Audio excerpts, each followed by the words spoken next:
Hello everybody, my name is Kyle3639. Welcome back to another video. Today in this one, it's another card analysis video, and in this one, it's going to be on the new Magikeys Archetype that just got released last night and will be coming out in Dawn of Majesty, which doesn't actually have a release date in the TCG because it hasn't been announced in the TCG, but in the OCG it will be released on April 21st, 2021. Yeah, this is an archetype that kind of revolves around their normal monsters, well, one normal monster to be exact, and pulling out cards using that normal monster.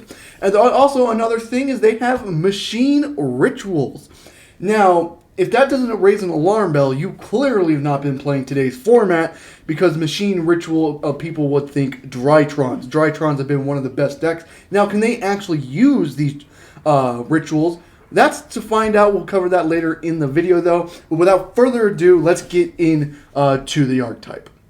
Starting off with their normal monster, well, not that much to say about this monster, to be honest with you. It's a normal monster. You want me to read effect or something? Yeah, so this is just a level 4 monster that has 1900 attack and 1900 defense. That's really all you need to know. It's also a Dark Warrior, if you want to know that as well. That's about it to it. I mean, there's really nothing else to say. It's a pretty decent level 4 normal monster with a pretty decent attack. That's really all I gotta say about that card. Now on to cards that actually have effects in the archetype, starting off with the ritual monsters, Magikeys Blaster, Betos Buster. Yeah, what a fucking name. This card has 2000 attack and 2200 defense, ritual machine monster. And it's also a tuner. Yeah, you heard that. We're having the first ever ritual tuner in the game. That's going to be interesting to say to least. So let's get into the effect, though. You can ritual summon this card with a 1 Magikeys Mefti. I might be mispronouncing that. We'll cover that spell card later in the video. You can only use the first effect of this card named once per turn. So the first effect is a hard once per turn. If this card is ritual summoned, you can add 1 Magikeys card from their deck to your hand. So when it basically gets summoned onto the field, or ritual summon, you can add a Magikeys monster. That's actually pretty decent, not too bad, to be honest with you. And then 2, once per turn, when an attack is declared involving this card and an opponent's monster with the same attribute as a normal monster or Magikeys monster in your graveyard, you can place any number of cards from your hand to the bottom of your deck. If you do, negate the opponent's monster effect until the end of the turn, then draw cards equal to the number of cards you placed. What? That doesn't seem that good, to be honest with you. So an attack has to be declared involving this card and an opponent's monster. Okay, you have to have an attribute of a Magikeys monster or a normal monster in your graveyard that has the same attribute as the opponent's monster. And then you have to place any number of cards on the bottom of your deck. So is this just basically like a reload then? So that's all I'm kind of seeing this bottom effect for. That's not really that good. Honestly, why would you do that? You would have to get, especially battle phase oriented effects kind of suck in today's current format. Yeah, that's not that good. But still interesting to see if this card is going to be used outside its archetype in like Drytrons or something, because of itself being a level 4 ritual tuner. That is something to look out for. Its effect, though, I mean, the first effect is pretty decent, but second effect, not that good. I don't see that being ever... Well, it might be used, of course, but I don't see that being a broken effect or anything. But yeah, not too bad of a card right there. Next thing up is Magikeys Canning Garestiff.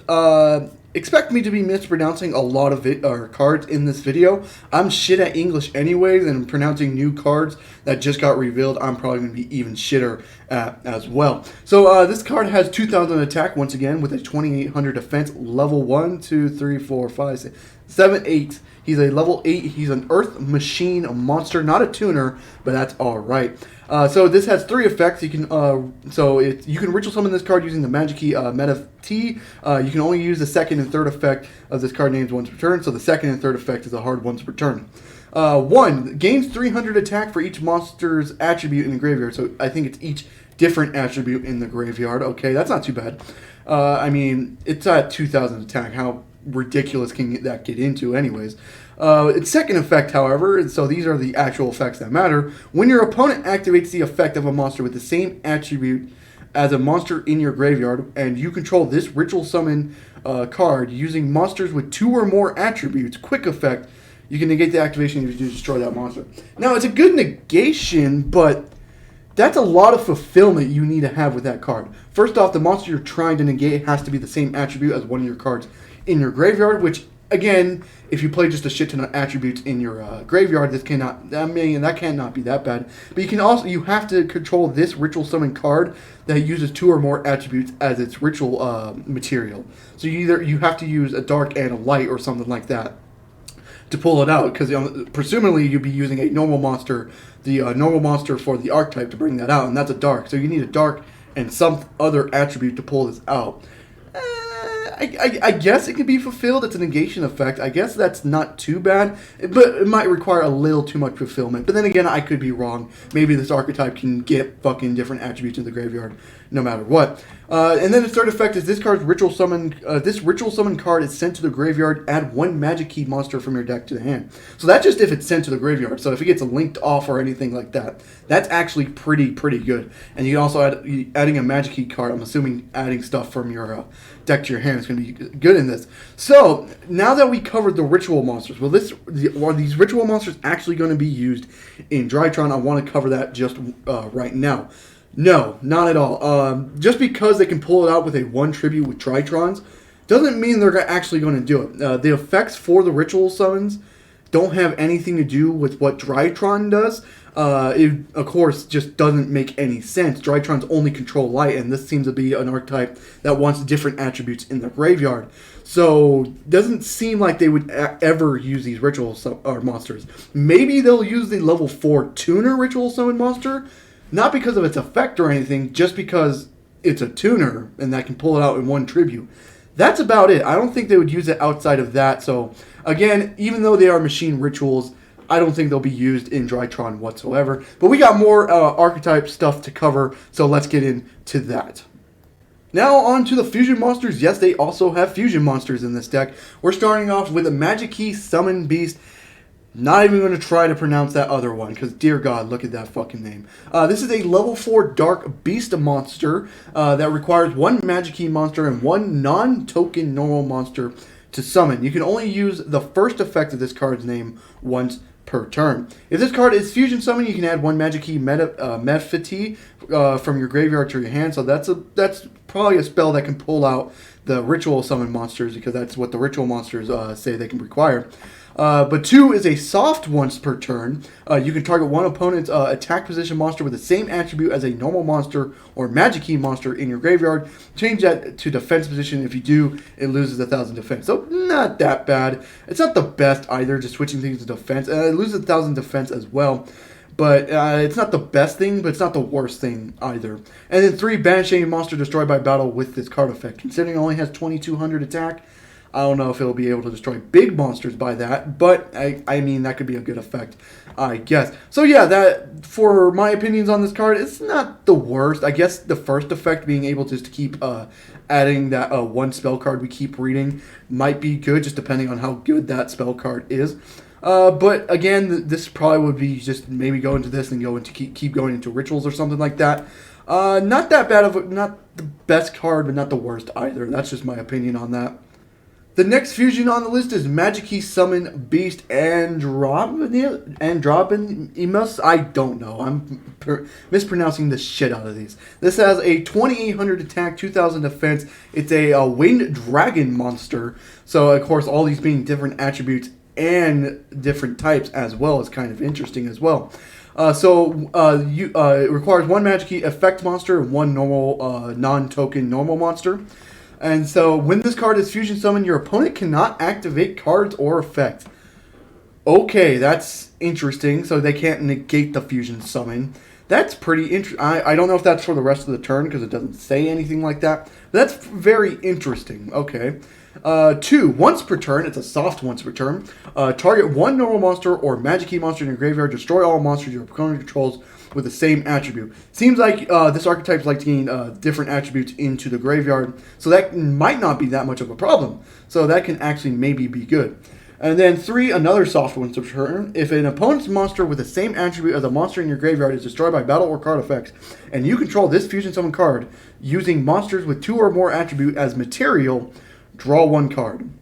Again, that's a lot of fulfillment for the effect, but again, it seems like this archetype will have the different attributes to do it, so that might not be that much of a fulfillment for this archetype, but just reading it just depends. It really depends on how it plays out. But yeah, that seems pretty. Draw 1 card is not the worst thing. The second effect is very much better. I guess if you activate the second effect, you can get the third effect as well. So that's not that bad. The second effect is pretty good for this, and that is my opinion on that. Now on to the spells and trap cards. We're starting with Magikeys Archetype. This is the 1 card people all the other ritual and fusion summon monsters need. So let's see. It's a normal spell card. So its effect reads: fusion summon 1 Magikeys fusion monster from your extra deck using monsters on your hand or field as fusion material. So basically polymerization for Magikeys monsters.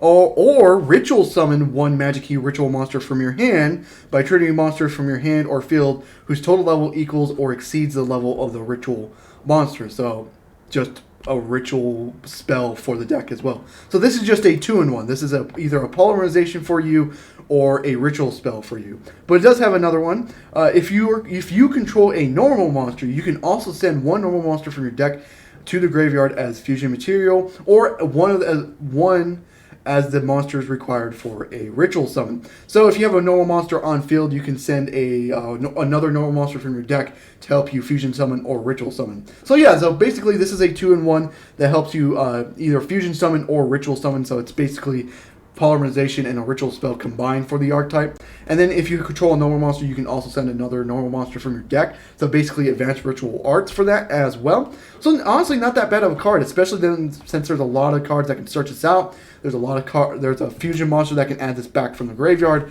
Honestly, not that bad. That's actually not that bad of effect for the archetype. So yeah, that's actually.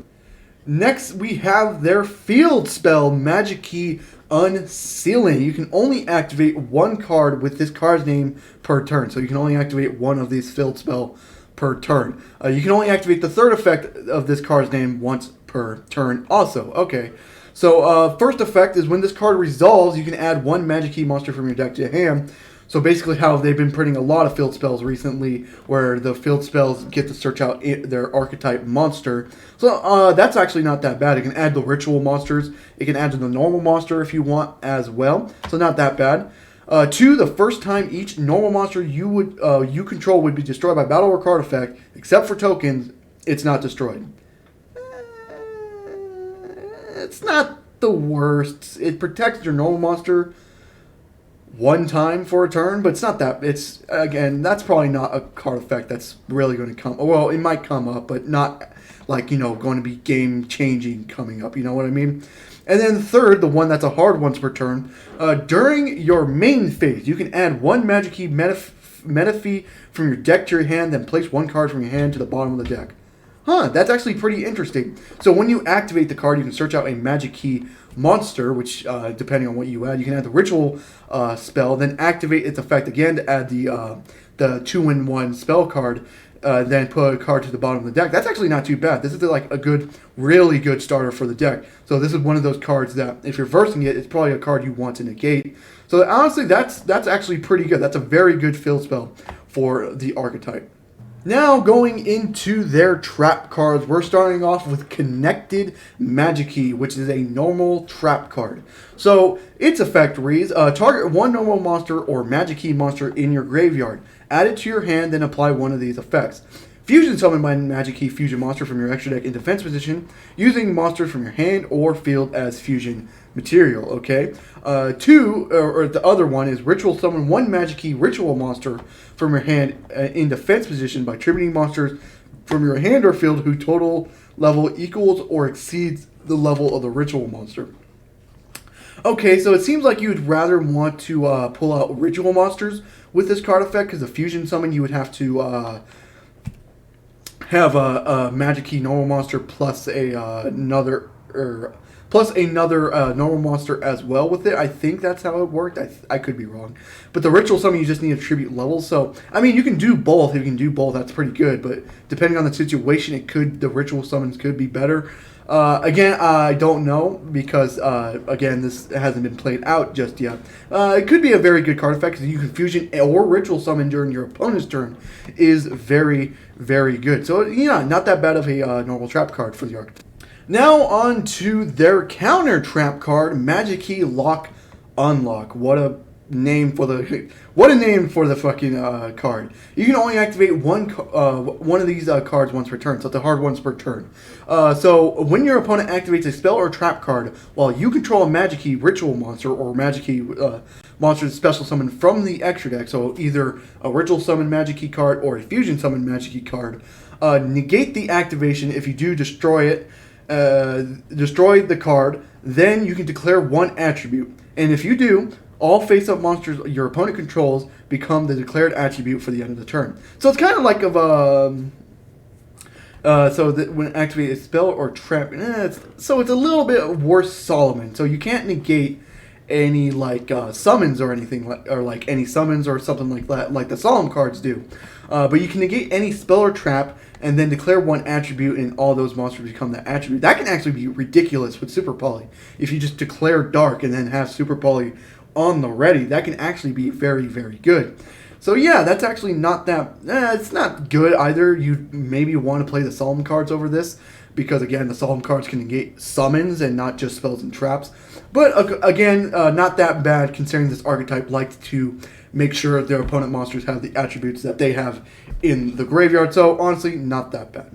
So what is my thoughts on the Magikey archetype in general? It doesn't seem that bad, but it doesn't seem that good either. It has a ritual summon or tuner ritual monster, but doesn't have a single synchro summon monster in the entire archetype. That's what I was thinking when I was reading the ritual summon or the ritual monster that was a tuner. I'm like, man, this could pull out a synchro monster, but they don't have a synchro monster in their archetype. Maybe later in the future they might release something like that. Or that kind of seems weird. Printing a ritual tuner and not having an in-archetype synchro monster for that just seems kind of weird. All in all, though, yeah, again, it doesn't seem that bad, but it doesn't seem that good either. It just depends on the attribute. So this is an archetype that wants all their monster attributes in the graveyard, so they have effects ready when their opponent is playing, as well as in negations or destruction and stuff like that. Also, one of those things that they're actually playing a normal monster in their archetype because they kind of need their normal monster to pull out all the fusions and ritual summon monsters. So the normal monster can actually maybe be a Garnet in one case. So I don't know. I could be wrong. But that's what it kind of seems. And then the spell is, I like the spell, that it's a polymerization and a rituals spell combined into one, so they wouldn't have to take up more space. So that's actually very good, and there's a lot of cards that can search it. There's a lot of cards, there's that fusion summon monster that can add it back from graveyard after you fusion summon, so that can actually pretty good. And the fact they actually use a normal monster a lot, they can actually take advantage of advanced ritual arts, because advanced ritual arts only can ritual summon any ritual monster, and you have to send a normal monster from your deck to the graveyard to ritual summon. So that's actually not that bad. It just depends. I can see this ritual summon, ritual tuner being played somewhere else, again, like Drytrons, because again, being a tuner for a ritual-based archetype could be very good. Like, especially in Drytrons, they can, if they pull this with like Natasha or something like that, they can go into a Synchro 9, which, I mean, there's not that many good Synchro 9s because all the Synchro 9s are basically going to VFD nowadays. But, I mean, Trishula, but Trishula requires more materials than that. But yeah, they can do that in that case. You maybe use Ben 10 and the tuner, but then again, that wouldn't make sense either. Again, a lot of people have been hyping up the ritual monsters because, again, they're machine rituals, but they're not going to be played in Drytron whatsoever. If you just read the archetypes, they're not going to mesh well, so why play this whatsoever? Again, this seems like a decent archetype, but not going to be, tier 1 straight away. Maybe if they get some maybe good support later on in the future, maybe. But as in right now, well, then again, it depends on what's been banned at the point when this gets released. Because again, the TCG has not revealed this just yet. So yeah, that is my thoughts on the Magikeys. I hope you guys did enjoy the video. If you did, leave a like and subscribe for more. I do upload content every single day except for Sundays. For the people who've been looking for Tune Sealed only, the packs hasn't came in yet. Hopefully it comes in today, as in, because I'm recording this early in the morning. Hopefully it comes in later on today so I can record the video and get that uploaded tomorrow. But again, the packs haven't came in the mail yet, so that's why I haven't uploaded a Tune Sealed only just yet. So I hope you guys did enjoy, and I hope to see you guys in the next one. Goodbye.